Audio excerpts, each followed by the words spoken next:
Carles Puigdemont announcing that Catalonia has won the right to be an independent country. The president of Catalonia's parliament announcing he'd propose, though, that the regional parliament suspend that declaration of independence to give a chance for dialogue. Welcome to a special edition of the France 24 debate. We're joined from Barcelona by Ana Arque-Solsona of the International Commission of European Citizens, an umbrella group for regionalist movements. We're also in the company from Brussels of Ignasi Gardens, former member of the Catalan and European Parliament, ex-member of the CDC party, who's falling out with Carles Puigdemont over his former group over the push for independence has gotten him to distance himself from that separatist movement. From Barcelona, Santiago Montejar with Societat Civil Catalonia, a coalition of civil society groups who thinks the region should remain part of Spain. And from Madrid, France 24 correspondent Sarah Morris. We've been listening to that speech, and effectively Santiago Montejar, the president of the region, saying that referendum is legitimate, that that Catalonia has won the right to declare its independence, but that he wants to have dialogue. What's your reaction? I'm puzzled, to be honest. It's been a very confusing speech. I think that he was hesitating all along whatever he was saying. He was also apologetic. The reality here is that Puigdemont only has Julian Assange behind him. Mr. Rajoy has the full Spanish parliament, Popular Party, the Socialist Party, the Citizens Party. It has the full European Union behind it, including the UK, which is a country that is leaving the European Union. And it has more than half of the population of Spain behind him. I don't see any legitimacy in what Puigdemont is saying. I think that was a very erratic speech. What about his call for dialogue? What about his call for dialogue? Should Mariano Rajoy pick up on it? I don't quite understand what that means. What dialogue with whom? What is he proposing? He hasn't said what sort of dialogue is. What is he asking the rest of the country to do?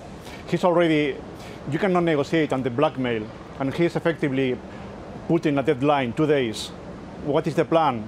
What is the plan to negotiate? What is he prepared to renounce? He cannot just pretend that everyone should abide by what he decreed. Can't negotiate under blackmail. Ana Arque-Solsona, do you agree?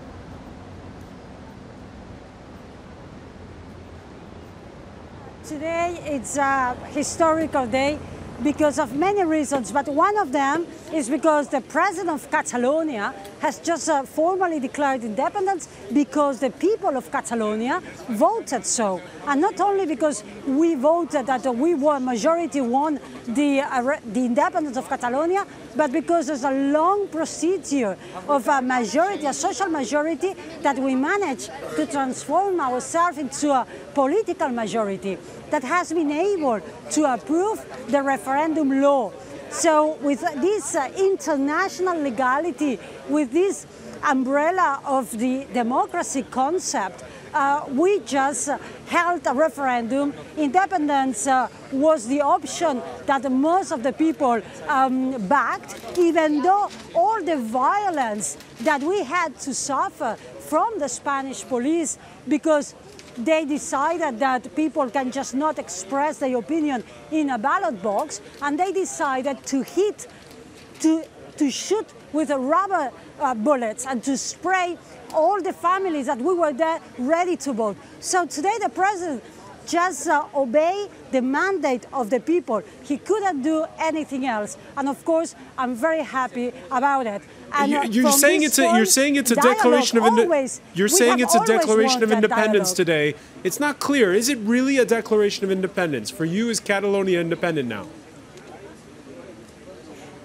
Well, of course, if we look at the history, all the independences, they need of a starting point, an official starting point. And today, Catalonia, we are leaving this official starting point.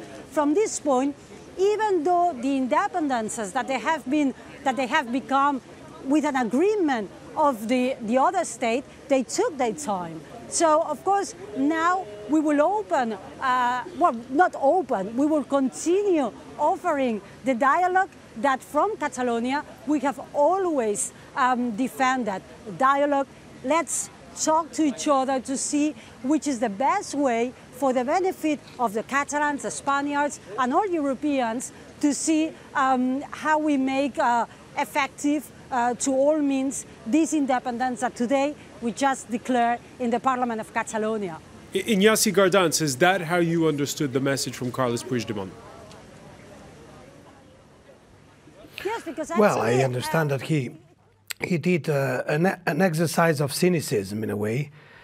We live in a time of mass communication, and he just rehearsed and presented to you, I mean, not to you, don't take it personally, but in fact to all international media, what the international media needed to buy, which is a nice guy using empty words, in his mouth they're empty words, democracy, the people, peace, forgetting completely that it is all a farce, that the referendum only took place because they violated the very rules of the Catalan parliament itself. They violated the majorities that the Statute of Autonomy of Catalonia imposes to any change. They are disobeying judges, they are neglecting half of the people of Catalonia. They are manipulating public television in a way that none of you journalists would ever accept, you know. But the problem is that you're not seeing that. The public opinion, the international public opinion, just sees the picture of today and gets the image of a poor guy, a kind of David against the horrible Goliath, trying to fight for the people. That's not what we saw. What we saw is an act of cynicism, trying to turn upside down the Spanish constitution, the rule of law, the democracy, by putting nice people, all the people in front of the police, manipulating people, sending them to the streets, and then pretending in front of the international community that they are the oppressed. That's not where we are, and definitely, unfortunately, I think that we'll need to recover stability in Spain and stability in Catalonia, to return to the rule of law, and I hope we can do that fast and soon, to return stability, to return peace, and to have a real parliament which is respected, including in Catalonia. But to return to the rule of law, as you say, is the way to go about it by more cracking down, or is the way to go about it through the dialogue that Carles Puigdemont is suggesting? Well, you know, that's already, I understand, I'm ready to debate with you, but it's a bit of sophism, because in your very question, you're already buying the speech that the Catalan parliament has, that the Catalan president has sold, which I understand, because the Spanish government is doing a horrible communication effort. In fact, it's not doing communication at all. So there you go with a crackdown, as if that is the only thing that happened on Sunday. If you throw, you know, all the people in front of the police to disobey the instructions of a judge, then yes, you get people hurt. Imagine that the opposition against G8 or G20 or the IMF, instead of being done by you know, activists from some NGOs, they were done by all the people, or people sending their mothers to oppose the police. Well, let's see what would happen there. So definitely, of course, there were many police mistakes on Sunday, but I wouldn't call it a general crackdown. And on the other side, you're calling about dialogue. What kind of dialogue is this? I mean, a dialogue with a condition which is you take it or leave it. This is my independence. This is my Catalan Republic, and I'm ready to dialogue with you how I'm going to split your country in two and run away and be stopped by solidarity with the rest of the country and violate the constitution that the Catalans voted by a large majority. No, there's no dialogue possible here, and I would seriously recommend that the words are taken care of, because otherwise we are also being part of the manipulation. I understand that that is difficult to see from abroad, but it is my obligation to tell you that in English now. Ana Arquez-Solsona? Yes, well, obviously I don't agree. First of all, to the referendum, all the citizens in Catalonia had the chance to express their opinion, if they want independence or if they wanted to remain in Spain. So everybody was called, and the president made it very clear before the referendum that was a binding referendum, because it's democracy and the exercise of universal rights like self-determination can never be illegal. Doesn't matter the shortage of the Spanish state to understand democracy. Democracy can never be illegal.